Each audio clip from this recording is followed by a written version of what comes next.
Biryani recipe നോക്കിയാലോ. ചിക്കനിലേക്ക് മഞ്ഞൾപ്പൊടി, മുളക് പൊടി, കുരുമുളക് പൊടി, ഗരം മസാല, ഉപ്പ്, 2 ടേബിൾ സ്പൂൺ തൈര് ചേർത്ത് നല്ലതുപോലെ മിക്സ് ചെയ്ത് മാറ്റി വയ്ക്കുക.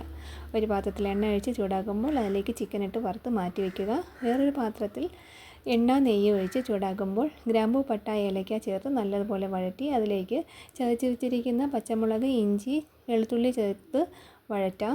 അതിലേക്ക് സവാള, ലേശം ഉപ്പ് ചേർത്ത് നല്ലതുപോലെ വഴറ്റി മസാല ചേർക്കാം. മുളക് പൊടി, ഗരം മസാല, മഞ്ഞൾപ്പൊടി ചേർത്ത് പച്ചമണം മാറുന്നത് വരെ വഴറ്റി അതിലേക്ക് തക്കാളി ചേർത്ത് വഴറ്റാം. ഫ്രൈ ചെയ്ത് വെച്ചിരിക്കുന്ന ഉള്ളി, ഉണക്കമുന്തിരി ചേർത്ത് വഴറ്റി അതിലേക്ക് പുതിനയില, മല്ലിയില ചേർത്ത് വഴറ്റാം. വറുത്ത് വെച്ചിരിക്കുന്ന ചിക്കൻ പീസസ് എല്ലാം ഇട്ട് വഴറ്റി അതിലേക്ക് 4 ഗ്ലാസ് തിളച്ച ചൂടുവെള്ളം ഒഴിച്ച് തിളപ്പിച്ച് അതിലേക്ക് നാരങ്ങ പിഴിഞ്ഞൊഴിക്കാം.